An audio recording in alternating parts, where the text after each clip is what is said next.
Hello everyone, कैसे हैं आप सभी लोग। तो गाइस आज की इस वीडियो में मैं आप लोगों को 30 टिप्स एंड ट्रिक्स दूंगा जिसकी मदद से आपका गेम बहुत ज़्यादा इंप्रूव हो जाएगा और आपके जीतने के चांसेस बहुत ज़्यादा बढ़ जाएंगे। और भाई ये सारे ही पॉइंट्स बहुत ज़्यादा इंपॉर्टेंट है, तो भाई वीडियो को बिल्कुल भी स्किप मत करना, वीडियो को पूरा देखना। और भाई अगर ये वीडियो आपको अच्छी लगे तो भाई प्लीज़ वीडियो को लाइक कर देना। चैनल पर नए तो भाई प्लीज़ अभी के अभी सब्सक्राइब कर दो और अपने दोस्तों के साथ प्लीज़ शेयर कर देना। तो चलिए अपनी वीडियो शुरू करते हैं।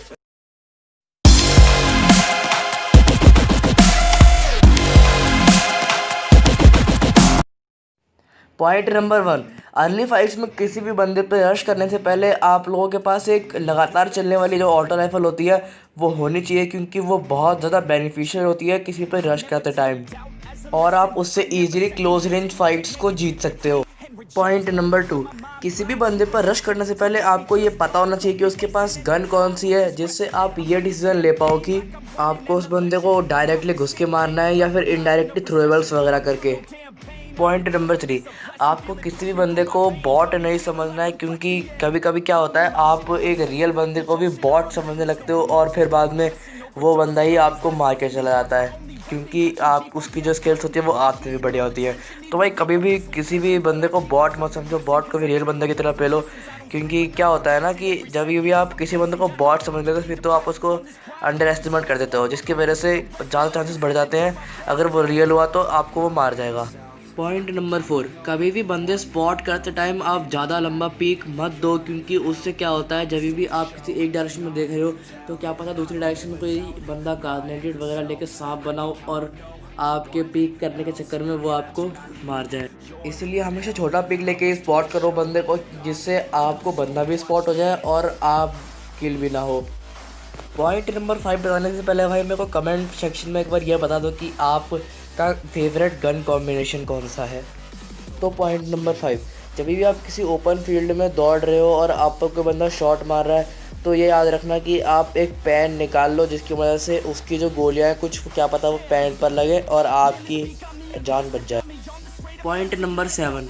जब भी आप पर कोई बंदा रश करे तो फिर ये याद रखना कि आप सीढ़ी पर कम से कम 2 या 3 नेट्स फेंक दो, जिसकी वजह से अगर वो बंदा नेट की चपेट में आ जाता है तो फिर वो वहीं मर जाएगा और आपको ज़्यादा फिर रिस्क लेने की ज़रूरत नहीं पड़ेगी। पॉइंट नंबर 8, जब भी आप पर एनिमी टीम रश कर रही है और आपका प्लेयर नॉक है तो उसको रिवाइव करने के लिए आप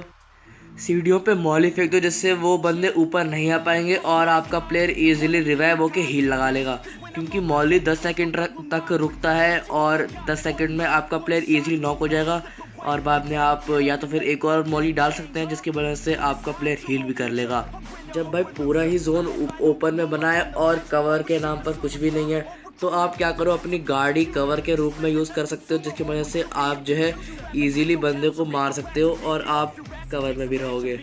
टिप नंबर 10, अगर ओपन में जोन बना है और आपके पास गाड़ी भी नहीं है कवर बनाने के लिए तो फिर आप क्या करो, आप अपना बैकपैक निकाल दो, जिसकी मदद से बहुत ज़्यादा मुश्किल हो जाएगी बंदे को स्पॉट करने में और आप इजीली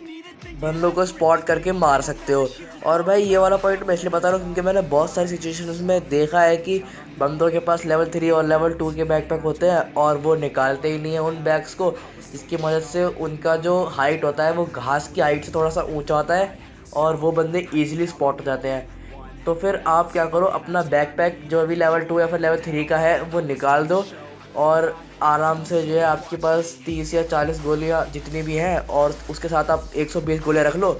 और आप जो है स्पॉट करने में आपको बहुत ज़्यादा दिक्कत हो जाएगी। भाई मैं जानता हूँ थोड़ी सी मिस्टेक्स हो रही है मेरे को बोलने में, पर भाई वो धीरे धीरे इंप्रूव हो जाएगी, तो भाई उसको इग्नोर करो यार। तो भाई चलते हैं आप टिप नंबर 12 की तरफ। भाई जब भी आप कहीं पर फाइट लो तो फिर एक बात हमेशा याद रखना, आपके पास हाइट एडवांटेज अगर ले सकते हो आप तो भाई हाइट एडवांटेज पक्का लो, क्योंकि वहाँ पर से आपको फ़ाइट लेने में बहुत ज़्यादा आसानी पड़ जाती है और आप बंदों को ईजिली मार सकते हो।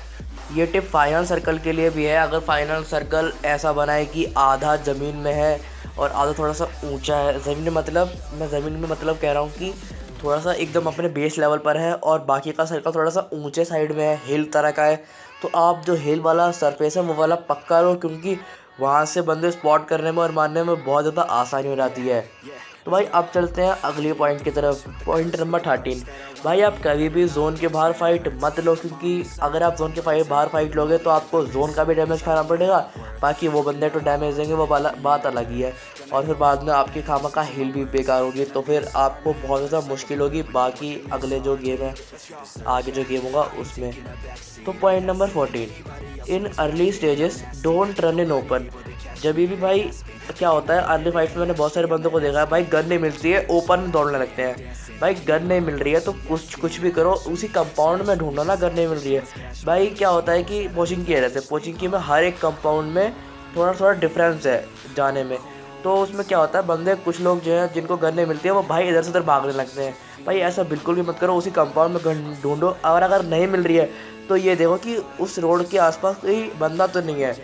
जो आपको स्पॉट कर सके। अगर नहीं है तो भाई दूसरे कंपाउंड की तरफ आप बेशक जा सकते हो, और भाई लेकिन ये याद रखना कि वहाँ पर ये पक्का कर लेना कि कोई फाइट ना हो रही हो, क्योंकि भाई अगर फाइट हो रही होगी उधर तो आप भाई उसमें बीच में आ जाओगे, आपके पास तो गन भी नहीं है, तो भाई बहुत बुरा फंस जाओगे आप।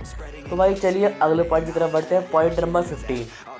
भाई अभी भी आप सोलो वर्सेस स्क्वाड कर रहे हो तो भाई ये मेक श्योर करना कि एक बंदा जब आप एक जगह से नॉक करो तो उस जगह से दूसरी बंदा नॉक मत करो, क्योंकि हाँ अगर आप नॉक कर सकते हो तो करो, वरना आप ज़्यादातर ये रखो कि आप उस जगह से हट ही जाओ, पोजीशन जो है वो चेंज करते रहो सोलो वर्सेस स्क्वाड में। ये बहुत सारे अच्छे यूट्यूबर्स करते हैं, स्ट्रीमर्स वगैरह, तो अगर आपको उनके क्लच का एग्जांपल देना तो भाई आप देख सकते हो। तो भाई अब चलते हैं पॉइंट नंबर 16 की तरफ। पॉइंट नंबर 16 है, don't be the snake until you don't have any way. जब तक भाई आपके पास कोई और चारा नहीं है, जब तक भाई तब तक आप बिल्कुल भी स्नेक मत बनो। भाई आप गाड़ी ले आओ, गाड़ी से कवर बनाओ, लेकिन फाइनल सर्कल में स्नेक बनने की ट्राई बहुत कम करो, क्योंकि भाई स्नेक बनने से क्या होता है, आपका जो एक्टिविटी लेवल होता है, एक्टिविटी लेवल यानी जो मूवमेंट होती है वो बहुत ज़्यादा स्लो हो जाती है, और फिर आपको बहुत ज़्यादा दिक्कत होगी अगर कोई खड़ा बंदा आप पर शॉट्स लेता है तो। पॉइंट नंबर 17, भाई जब भी आप कहीं पर स्प्रे कर रहे हो या फिर किसी बंदे पे स्प्रे कर रहे हो तो भाई ये मेक श्योर कर लेना कि आप टीपीपी से एफपीपी कन्वर्ट कर लो, क्योंकि टीपीपी से एफपीपी कन्वर्ट करने से क्या होता है, आपका जो रिकॉइल होता है और रिकॉइल रिकवरी वो बहुत ज़्यादा बढ़ जाता है, और जिसकी वजह से आपका जो स्प्रे है वो बहुत ज़्यादा स्टेबल हो जाएगा और आप इजीली बंदे को मार सकते हैं। पॉइंट नंबर 18, भाई BRDM एक बहुत ही ज़्यादा अच्छा व्हीकल है फाइनल सर्कल के टाइम पर, क्योंकि वो आप उसमें बैठे रहोगे, आपको ज़्यादा कोई डैमेज ही नहीं दे सकता, और अगर कोई डैमेज देता भी है तो आपको उस बंदे की लोकेशन पता चल जाएगी और आप उसको ईजिली मार सकते हो। और भाई ज़्यादा बंदे तो होते नहीं जिंदा फाइनल सर्कल में, 6 या 7 बंदे होते हैं तो आप उनको ईजिली मार सकते हो। अब भाई बात करते हैं पॉइंट नंबर 19 की। जब भी आप किसी बंदे को पानी में स्पॉट करो और आपको बाद में फिर वो अब नहीं दिख रहा है, तो आपको क्या करना है, आपको लिटरली बस स्मोक कर देना है उधर पानी में जहाँ पर आपको वो बंदा शक है कि है हो सकता है, और फिर आपके सामने भाई उस बंदे की एकदम फिगर आ जाएगी। चाहो तो भाई आप इस चीज़ को एक बार ट्राई भी दे सकते हो। तो भाई अब बात करते हैं पॉइंट नंबर 20 की। भाई सोलो वर्सेस स्क्वाड के टाइम पर आप ये चीज़ ध्यान रखो कि आपकी जो दोनों गने हैं वो ऑटो पर चलने वाली गने हो, क्योंकि बाई चांस अगर आपके पास 2 बंदे आ गए एक साथ या 3 बंदे आ गए और आपने एक बंदे को नॉक कर दिया तो भाई इतना टाइम तो होता नहीं कि रीलोड कर लें, तो इसीलिए आप डायरेक्टली 1 सेकंड में गन स्विच करके अगले बंदे को या फिर अगले तो 2 बंदे हैं उनको टेक डाउन कर सकते हो। पॉइंट नंबर 21, भाई जिगल के साथ साथ जब आप क्राउच करोगे तो वो बहुत ज़्यादा बेनिफिशियल होता है जिगल ओनली जिगल के मुकाबले, क्योंकि क्या होता है जब भी कोई बंदा हेड पर केवल ध्यान दे रहा होता है ना, तो फिर आप उसका जो हेड लेवल एक्यूरेसी तो है वही एकदम बिगड़ जाता है, उसका एम एकदम बिगड़ जाता है, फिर वो भाई बौखला जाता है, उसका एम बाद में फिर वो रिकवर नहीं कर पाता, उतने में आप उस बंदे को मार देते हो। तो भाई जिगल से बढ़िया आप क्राउच प्लस जिगल करो, वो बहुत ज़्यादा इफेक्टिव होगा। अब बात कर लेते हैं पॉइंट नंबर 22 की। भाई अगर आपके पास एक टॉमी गन है या फिर जो भी SM सब मशीन गन है, अगर आपके पास कोई भी सब मशीन गन,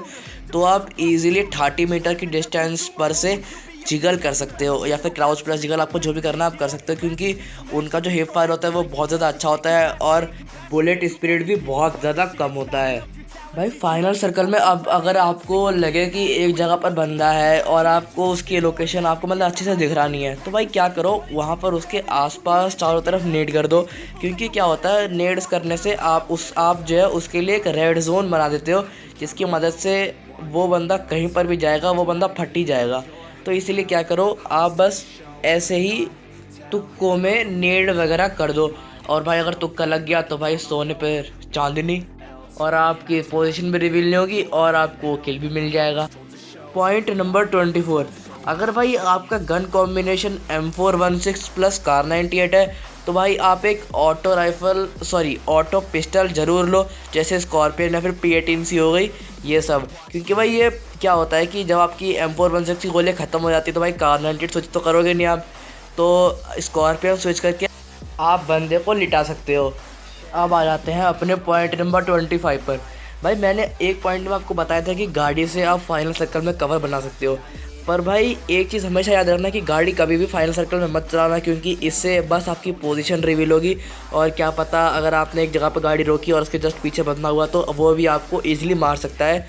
और अगर नहीं भी हुआ तो बाकी जो बंदे हैं उनकी जो नज़र होगी वो तो आप पर होगी ना। और इन केस अगर वो नहीं मारते हैं वैसे तो फिर 6 के 6 बंदे एक साथ, या फिर जितने भी बंदे अलाइव हैं वो सारे के सारे अगर आपकी गाड़ी पर भी फायर करते हैं तो भाई ज़्यादा चांसेस है कि गाड़ी रास्ते में फूट जाए। तो भाई कभी भी गाड़ी फाइनल सर्कल में मत घुमाओ, चाहे तो उससे कवर बना लो। तो भाई अब बात करते हैं पॉइंट नंबर 26 की। भाई पॉइंट नंबर 26 में क्या है, जब भी आपके 2 बंदे जिंदा है और सामने केवल 1 बंदा जिंदा है, तो आपको क्या करना है कि जो सामने 1 बंदा जिंदा है उसकी पोजीशन जानने के लिए आप में से कोई एक बंदा तो जाओ फाइनल सर्कल में ऐसे ही घूमने या फिर जंप लगाने के लिए, और एक बंदा लेटा रहो, और जो बंदा घूम रहा होगा या फिर कूद रहा होगा वो बंदा अगर स्पॉट कर लेता है तो फिर बहुत अच्छी बात है, और अगर नहीं कर पाता तो जो मार्क आता है ना उसमें मैनी मैप में जो मार्क आता है उसकी वजह से आप उस बंदे को स्पॉट कर सकते हो और रैंडम फायर देके उस बंदे को निकाल सकते हो, और आपका चिकन डिनर आपको मिल जाएगा। पॉइंट नंबर 27, भाई कम से कम एक बंदा आपको नॉक करना ही चाहिए किसी भी घर पर रश करने से पहले, क्योंकि भाई क्या होता है एक बंदा अगर नॉक होगा तो दूसरा बंदा उसका रिवाइव दे रहा होगा, और यानी 2 बंदे तो वैसे ही आपके कम होंगे, बाकी जो 2 बंदे होंगे उनके खिलाफ तो भाई 4 बंदे ईजिली खेल ही सकते हैं ना। इतनी बेकार टीम तो होगी नहीं कि भाई 4 बंदे भी नहीं संभाल पाए 2 बंदे को, तो भाई इसीलिए कम से कम एक बंदा तो आप नॉक करो ही अगर किसी पर आपको रश करना है तो। पॉइंट नंबर 28, भाई किसी का गन कॉम्बिनेशन कॉपी करने से ऐसा नहीं है कि भाई आप प्रो बन जाओगे। जैसे कि अभी एथीना का गन कॉम्बिनेशन M4 SLR है, तो भाई अगर आप उसको यूज़ करोगे तो और आप एथीना जैसा बन जाओगे। तो भाई ऐसा कुछ नहीं है, आपको अपना गेम स्टाइल पहचानना पड़ेगा कि आप कैसा बढ़िया खेल सकते हो, और उसके बाद फिर आपका जो गेम स्टाइल के हिसाब से कॉम्बिनेशन बनता है वो बहुत ज़्यादा इफेक्टिव होगा आपके लिए। तो अब बात करते हैं पॉइंट नंबर 29 की। भाई पूरे गेम में फुली बूस्टेड रहना बहुत ज़्यादा बेनिफिशियल होता है, क्योंकि अगर इन केस आपकी थोड़ी हेल्थ भी जाती है तो फाइट्स के टाइम पर वो बहुत ज़्यादा यूज़फुल होता है। थोड़ा सा जो आप एनर्जी ड्रिंक वगैरह लगाते हो इससे आपके एक्शन थोड़े से तेज़ भी रहते हैं, और बीच बीच में आपका जो फुल होता है हेल्थ बार वो भी उसका यूज़ है ही। तो भाई अब बात करते हैं पॉइंट नंबर 30 की। तो भाई जब भी आप AKM चला रहे हो तो भाई अगर आप रेड डॉट चलाते हो उसके साथ तो भाई रेड डॉट को यूज़ करना बंद कर दो, और आप चला दो उसके साथ कैंटेड साइट, क्योंकि भाई कैंटेड साइट से AKM का जो फायर रेट ऑफ फायर वो थोड़ा सा बढ़ जाता है, इसकी वजह से वो क्लोज रेंज फाइट्स में बहुत ज़्यादा यूज़फुल होगा। तो भाई अब बात करते हैं पॉइंट नंबर 31 की। भाई एक बड़े सर्कल में जब बहुत बड़ा सर्कल हो तो कभी भी सर्कल में आप स्नेक मत बनो, क्योंकि क्या होता है ना 1500 मीटर दूर से अगर कोई बंदा आपको देख रहा है तो भाई उसको घास नहीं, उसको केवल आप दिखोगे और आप पर वो हेड शॉट ईजिली मार सकता है। तो भाई बड़े सर्कल में कभी भी आप स्नेक मत बनो, खड़े होकर खेलना चाहो तो खेल सकते हो, वरना भाई स्नेक मत बनो। पॉइंट नंबर 32, जब भी आप स्प्रे कर रहे हो किसी भी बंदे पे तो भाई 6x को हमेशा 3x में कन्वर्ट कर लो, क्योंकि क्या होता है उससे आपका रिकॉइल बहुत ज़्यादा कम हो जाता है और आप इजीली बंदे को टेक डाउन कर सकते हो। पॉइंट नंबर 33, भाई जब भी आप फाइनल सर्कल में लेटे पड़े हो और कोई कवर के नाम पे कुछ भी नहीं है तो भाई आप स्मोक वगैरह करके जो हाई रिज है सर्कल का, जो हाई रिज है यानी सर्कल का जो सबसे ऊंचा पार्ट है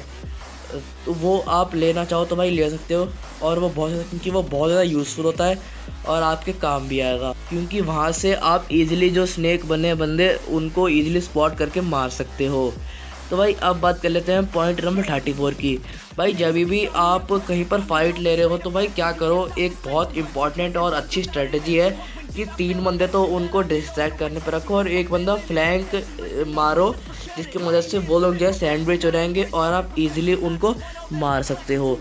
तो भाई अब बात कर लेते हैं पॉइंट नंबर 35 की।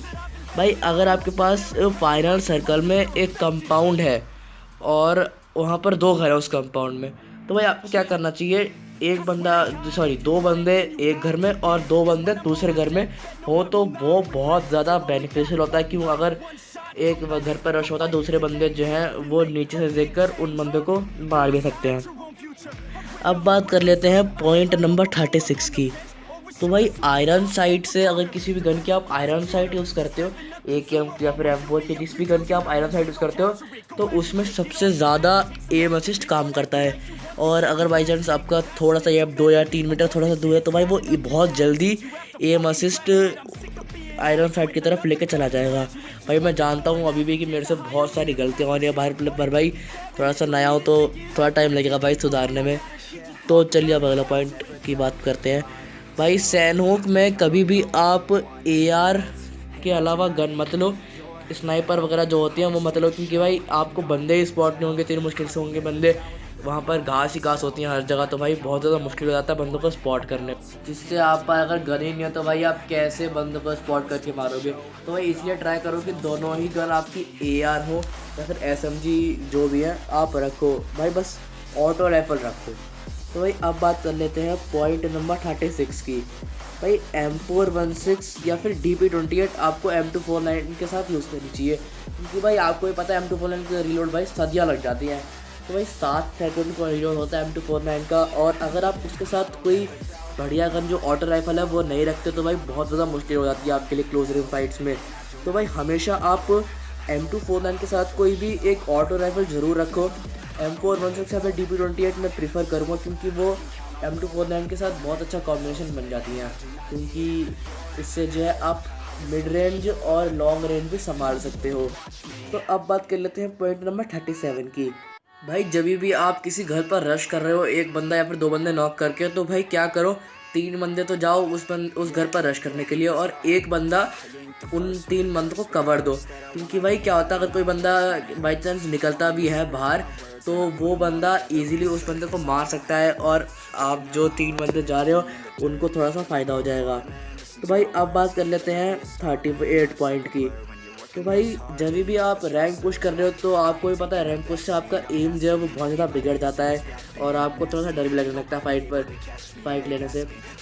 तो भाई आप क्या करो, रैंक पुश के टाइम पर रैंक पुश करने से पहले 1 या 2 TDM खेल लो, जिसकी मदद से आपका जो एम है वो भी अच्छा रहेगा और जो फाइट लेने की कैपेबिलिटी है वो भी अच्छी रहेगी। तो भाई अब बात कर लेते हैं पॉइंट नंबर 39 की। तो भाई क्विक ड्रॉ मैग और एक्सटेंडेड मैग के बीच में अगर आपको चूज़ करना हो तो भाई आप हर बार क्विक ड्रॉ मैग ही यूज़ करो, क्योंकि वो एक्सटेंडेड मैग से थोड़ा सा ज़्यादा बेनिफिशियल होता है। वो इसलिए कि अगर मैं मानता हूँ कि एक्सटेंडेड मैग में 40 गोलियाँ मिलती हैं, तो भाई क्विक ड्रॉ मैग में क्या होता है आप रीलोड जो है बहुत अच्छे से और जल्दी कर सकते हो, जिसकी मदद से आपको थोड़ा सा बेनिफिट मिल जाता है अगर रीलोडिंग के टाइम पर। और अगर वही चीज़ आप एक्सटेंडेड मैग के साथ करते हो तो भाई आपको गोलियाँ तो इतनी निकालनी है पर रीलोड भाई करना है ज़्यादा, तो उसके लिए क्विक ड्रॉ मैग सबसे बढ़िया है। क्योंकि क्या होता है कि कुछ लोगों की आदत होती है तुरंत मारे और कवर मार के रीलोड करें, और भाई ये बहुत अच्छी आदत भी है और इसीलिए जो है लोग ज़्यादातर क्विक ड्रॉ मैग लेते हैं, जिसकी वजह से इजीली रीलोड हो जाए और आप बंदे को मार सको। तो भाई अब बात कर लेते हैं हमारे फाइनल पॉइंट 40 पॉइंट की। तो भाई हमारा फाइनल पॉइंट ये है कि जब भी आप किसी जगह पर उतरा करो तो आप ये पता कर लो कि उस जगह में कौन कौन से सीक्रेट पॉइंट्स हैं, या फिर जहाँ पर अगर कोई सिचुएशन ऐसी आती है छुपना पड़ रहा तो आप छुप सकते हो। क्योंकि क्या होता है कि अगर बाई चांस इन केस आपको कहीं पर गन ना मिले तो भाई कुछ रिजर्व जगह होनी चाहिए जहाँ पर आप थोड़ी देर के लिए छुप सको और बाद में जब आपको गन मिल जाए तो आप बंदों को मार सको। तो भाई यही थी आज की वीडियो। भाई अगर आपको ये वीडियो अच्छी लगी तो भाई प्लीज़ वीडियो को लाइक कर देना, और भाई चैनल पर नहीं हो तो भाई प्लीज़ अभी के अभी सब्सक्राइब कर दो, और भाई बहुत ज़्यादा मेहनत लगी तो भाई प्लीज़ वीडियो को लाइक तो कम से कम कर ही देना। और भाई अगली वीडियो आपको किस टॉपिक पर चाहिए कमेंट कर देना। और वो मैंने एक बीच में क्वेश्चन पूछा था कि गन कॉम्बिनेशन आपका फेवरेट कौन सा है, तो भाई उस चीज़ पर भी प्लीज़ ज़रा आप कमेंट कर देना। और भाई चलिए मिलते हैं अगली वीडियो में, तब तक के लिए गुड बाय, टेक केयर।